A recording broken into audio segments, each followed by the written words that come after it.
Hello friend, आज बना रही हूँ ब्रेड की ऐसी एक यूनिक रेसिपी जो सबको पसंद आने वाली है। तो चलिए शुरू करते हैं। इसके लिए हमने ब्रेड ले ली है। अब ब्रेड को एक गोल कटोरी से हम गोल स्लाइस पे काट लेंगे।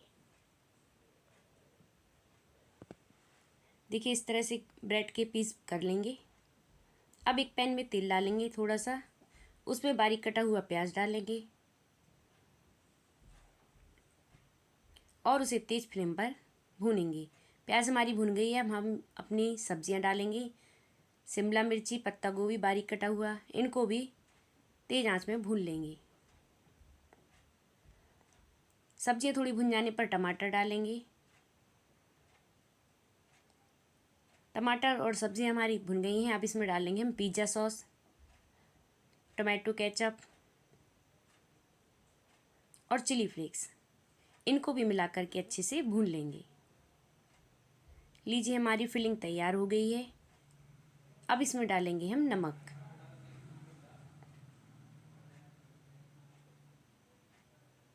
और फिलिंग को ठंडा होने के लिए रख देंगे। अब एक बाउल में एक कटोरी बेसन ले लेंगे और बिना लम्स का इनको घोल के तैयार कर लेंगे।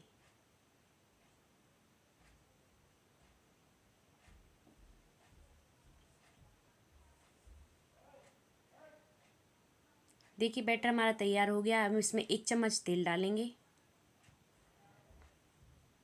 नमक और नींबू पानी, 1 चम्मच नींबू का रस। इसको रेस्ट करने के लिए 10 मिनट के लिए रख देंगे। अब एक कटोरी में मैंने ब्रेड की स्लाइस रख लिए हैं, उस पर प्याज के गोल पीसेस रख देंगे कट करके। ये ऑप्शनल है, अगर आप रखना चाहें तो रखें, नहीं तो आप स्किप भी कर सकते हैं। अब हम इसमें अपनी फिलिंग रखेंगे। फिलिंग को इस तरह से रख देंगे। अब इसमें मैं पनीर डाल रही हूँ। आप मोज़रेला चीज़ भी डाल सकते हैं। अब एक कढ़ाई में मैंने पानी डालकर गर्म होने के लिए रख दिया है और एक स्टैंड रख दिया उसमें। अब हम इसमें कटोरियाँ रखेंगे जो ब्रेड वाली हमने तैयार की हैं।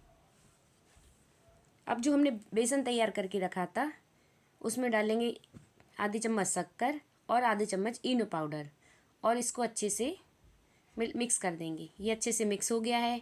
अब हम इन कटोरियों में ढोकले का बैटर डालेंगे। ढोकले का बैटर आधा ही फिल करें क्योंकि हमारे ढोकले भी फूलेंगे बनने पर। अब इनको 15 मिनट ढक करके हम पकाएंगे। 15 मिनट बाद हम इनको देखेंगे। देखिए, हमारे ढोकले बनकर तैयार हो गए हैं और ठंडे होने पर इनको हम निकालेंगे। देखिए कितने अच्छे से हमारे ढोकले के साइड्स निकल रहे हैं और हमारा ब्रेड ढोकला तैयार है। अगर आपको मेरी ये रेसिपी पसंद आई हो तो लाइक, सब्सक्राइब, शेयर ज़रूर करें और आप भी बनाएं और कमेंट बॉक्स में बनाएं कैसी बनी है। लीजिए, हमारा ब्रेड ढोकला बन करके तैयार है। एंजॉय कीजिए, खाइए।